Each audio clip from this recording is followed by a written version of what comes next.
আসসালামু আলাইকুম, সবাই কেমন আছেন? তো আজকে চুলের জন্য খুবই একটা উপকারী হেয়ার প্যাক বলতে পারেন, সেটা আপনাদের সাথে তৈরি করতে চলে এসেছি। তো এখানে হচ্ছে তেজপাতা, লবঙ্গ নিয়েছি। তেজপাতা আমাদের চুলের জন্য অনেক উপকারী। তেজপাতায় আছে অ্যান্টিঅক্সিডেন্ট এবং অ্যান্টিব্যাকটেরিয়াল উপাদান, স্কাল্পে পরিষ্কার রাখতে এবং চুল পড়া কমাতে সাহায্য করে। আর তেজপাতা রক্ত সঞ্চালন উন্নত করতে সাহায্য করে, আর এটা চুলের গোড়া মজবুত করে। এই কারণে তেজপাতাটা আমাদের চুলের জন্য অনেক উপকারী। আর তারপরে হচ্ছে আমি কিছু পেঁয়াজের খোসা দিয়েছি। পেঁয়াজ এবং পেঁয়াজের খোসা এগুলো চুলের জন্য অনেক উপকারী। তো এটা হচ্ছে আমি 15 থেকে 20 মিনিটের মতো একটু জাল করে নিব।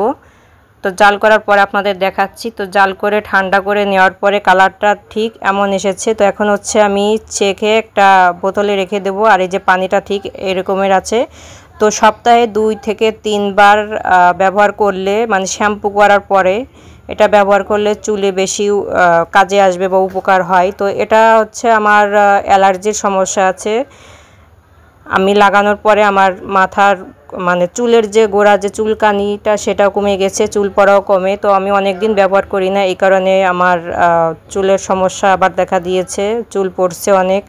তারপরে আমার চুল তো মাশাআল্লাহ অনেক বড়, এই কারণে চুলের সিল্কি করার জন্য, ঘন করার জন্য আমি এই প্যাকটা মাঝে মধ্যেই লাগিয়ে থাকি। তো বাসা চেঞ্জ করার কারণে আমার একটু লাগানো বিলম্বন হয়ে গিয়েছে। তো এখানে হচ্ছে একটা স্প্রের বোতলে নিয়েছি, আর এভাবে করে স্প্রে করে আমি মাথার স্কাল্পে মানে চুলের গোড়ায় নিয়ে নেব। আর বাকি যেগুলো ছিল সেগুলো বেশ খানিকটা আমি বানিয়েছি।